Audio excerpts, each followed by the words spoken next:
So here is the Bee Meeting by Sylvia Plath. If you need to stop the video at any point to add to your notes or write down some extra thoughts, please do. So on this photograph you can see, a group of people who are dressed as beekeepers, and they're wearing their protective clothing with their visors around their faces to protect them, and the gloves of course, to protect them from the bee stings as they go to check the hives, and they have to look after the hives either by fumigating. Sometimes they have to take out the queen if she's too old and allow the younger worker bees to produce a new queen.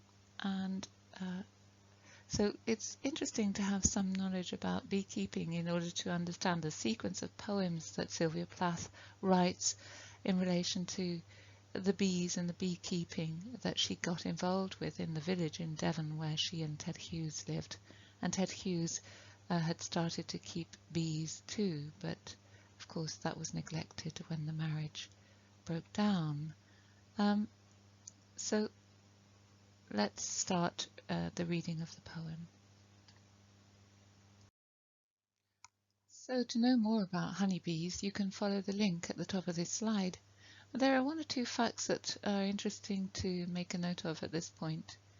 First of all, that all the worker bees in a hive are female, and that the males do not even know how to feed themselves, and their only reason for being in the hive is to reproduce with the queen.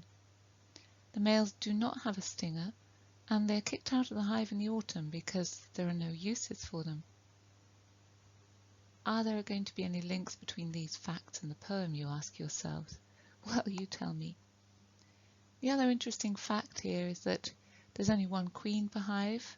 She lives 2 to 3 years, and the queen is made rather than born.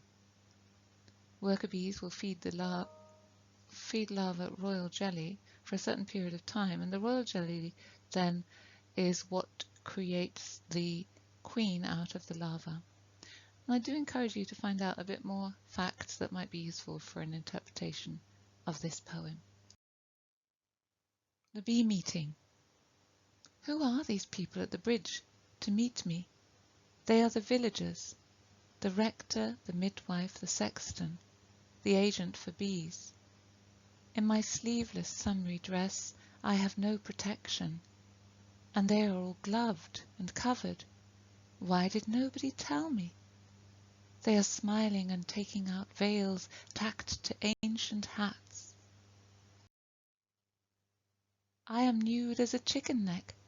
Does nobody love me? Yes, here is the Secretary of Bees with her white shop smock, buttoning the cuffs at my wrists and the slit from my neck to my knees. Now I am milkweed silk. The bees will not notice. They will not smell my fear, my fear, my fear. So we notice in the first two quintains that the speaker is describing herself as being separate from the rest of this community that she's meeting about the bees. And the emphasis in the first two lines is how she is vulnerable and unprotected, and that she then needs to get this protection from this Secretary of Bees, whoever that is. And probably in real life this was the Secretary of the Bee Society in the village where Plath lived. But it takes on a sinister tone in this poem. And the tripling of my fear, my fear, my fear is what will set the tone for the rest of the piece. Which is the rector now? Is it that man in black? Which is the midwife? Is that her blue coat? Everybody is nodding a square black head. They are knights in visors, breastplates of cheesecloth knotted under the armpits. Their smiles and their voices are changing.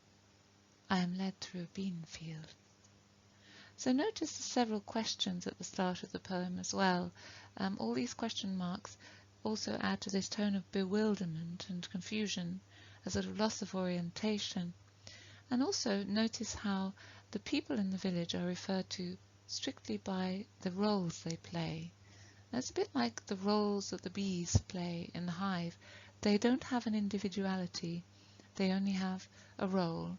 And so, the nature of these creatures who live in a colony is being transposed to the nature of the village, which becomes a sort of dystopian place without individuality and without relationship, really, dehumanized. The visors and the breastplates also emphasize this dehumanization, and the black heads. And there's this turning point announced in line 15, with a changing in the smiles and voices adding to a sinister tone, and the passive voice, "I am led through a bean field," makes us think of some sort of ritual with the victim at the centre. Strips of tin foil winking like people, feather dusters fanning their hands in a sea of bean flowers, creamy bean flowers with black eyes and leaves like bored hearts. Is it blood clots the tendrils are dragging up that string? No, no, 'tis scarlet flowers that will one day be edible. In this stanza we have a tension between an attempt to be reassured and the very disturbing imagery of hearts and blood clots and black eyes. So these the description of the field with tin foil, which would be sort of scaring away, I guess, the birds from the seeds of the beans, and these bean flowers who are described as creamy with black eyes. So the colours here coming out, the blacks and the whites and the reds of the blood clots and the scarlet flowers, is making a very vivid picture, but also reminding us of the colours of sacrifice and a sort of shamanic ritual. Now they are giving me a fashionable white straw Italian hat and a black veil that moulds to my face. They are making me one of them. They are leading me to the shorn grove, the circle of hives. Is it the hawthorn that smells so sick? The barren body of hawthorn, etherizing its children.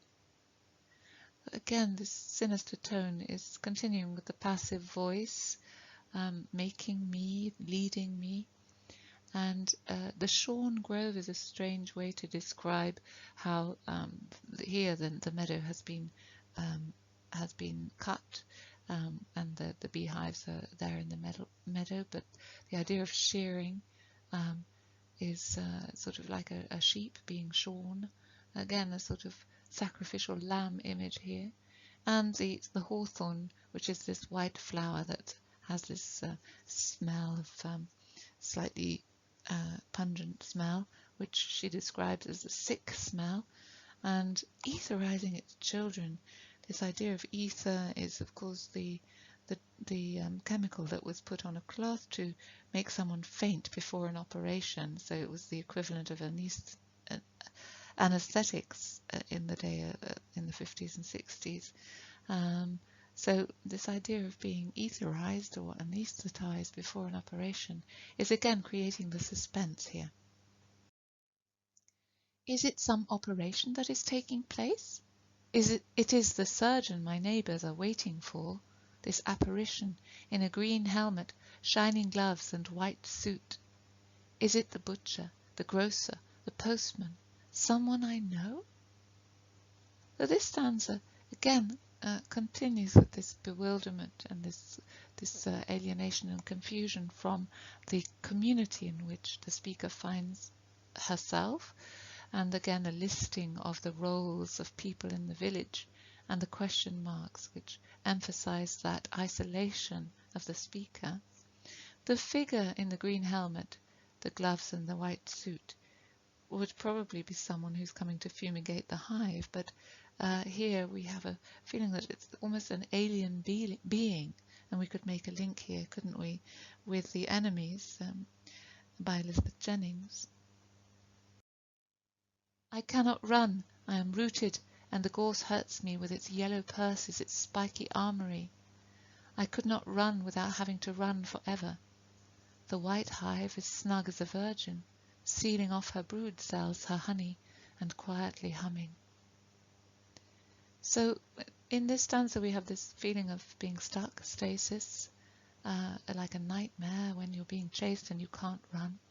And that reminds us here of Daphne and Apollo, perhaps, with I am rooted, where in the myth of Daphne and Apollo, the virgin Daphne, a follower of Diana, tries to escape from Apollo's advances and is turned into a tree in order to escape. So in order to preserve her purity, she has to be changed into something else, lose her identity, lose her humanity, and become a tree. The reference to the gorse bush, it's an image of the gorse bush at the bottom of the slide here, these yellow flowers that look like purses and the spikes that hurt her. Again, we have this feeling of a sacrificial victim being led to some sort of ritual.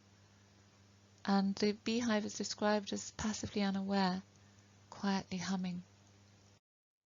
Smoke rolls and scarves in the grove. The mind of the hive thinks this is the end of everything. And that phrase, the mind of the hive, is really interesting because it's a one being, this hive, this colony is a creature in its own right. And the smoke here is ominous, isn't it? It's the smoke that's going to fumigate the hive. And it thinks that this is the end of everything, an apocalyptic vision.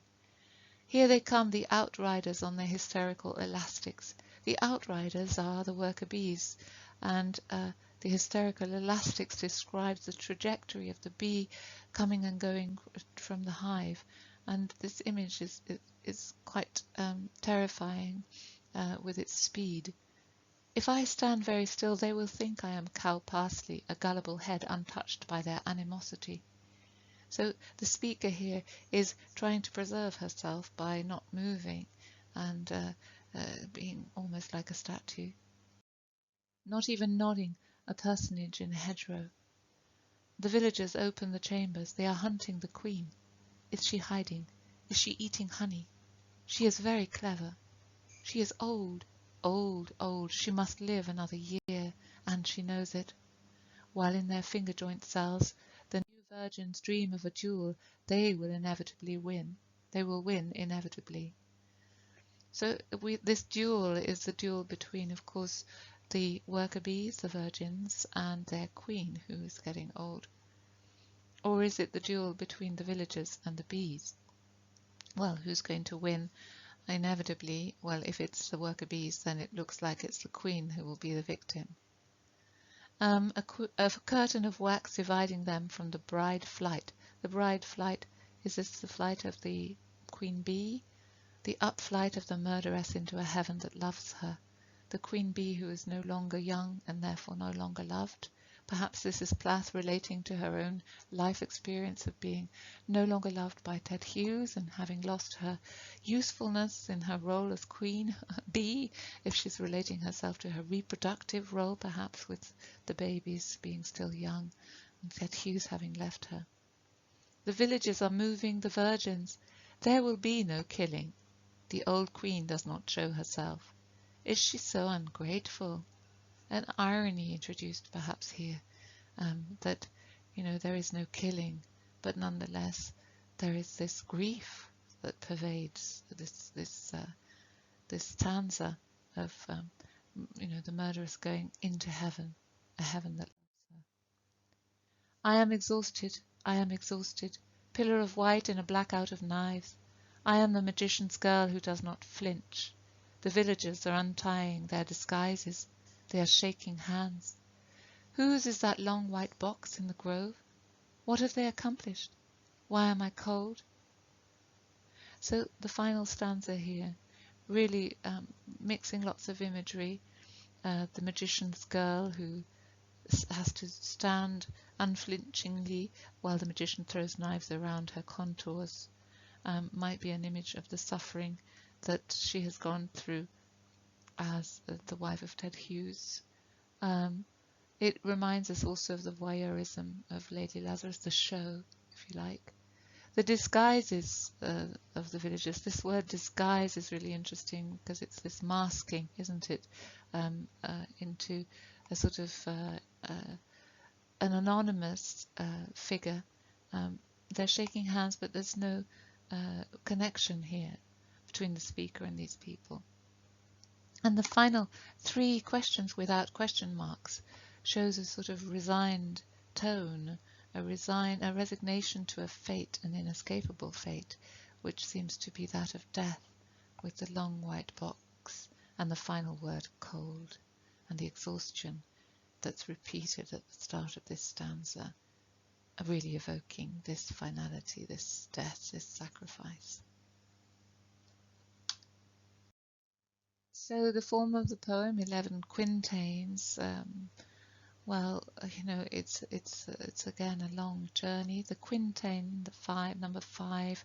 Well, in numerology, that was a number associated with creativity, and particularly with the time of day, or night rather, the time of 4 in the morning, which is when Plath was writing at this time. I don't know if that has a connection. Interesting. The voice of the poem is a woman at a village meeting around a beehive. The tone, as we've said, is one of almost Gothic terror and suspense, and sort of the speaker seems to be some kind of victim in a ritual. The poem structure moves through the process of hunting the queen, with which the speaker identifies, and finally the removal of the worker bees to clean the hive, presumably.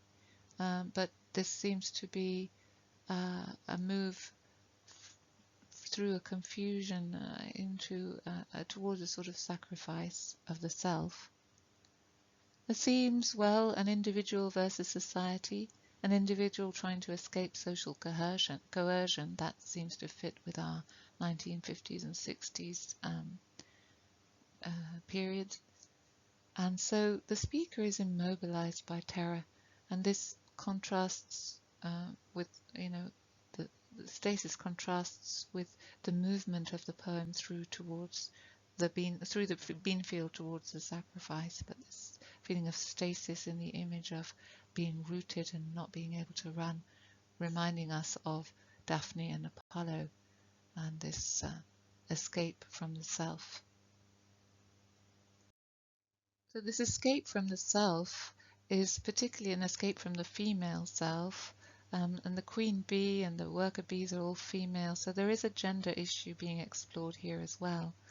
And there is an issue of, you know, confinement, restriction, but also this individual versus society, this lack of connection between the society in which the individual finds themselves. So that's it for my comments on the poem. Please add your own thoughts. I'm sure you have many.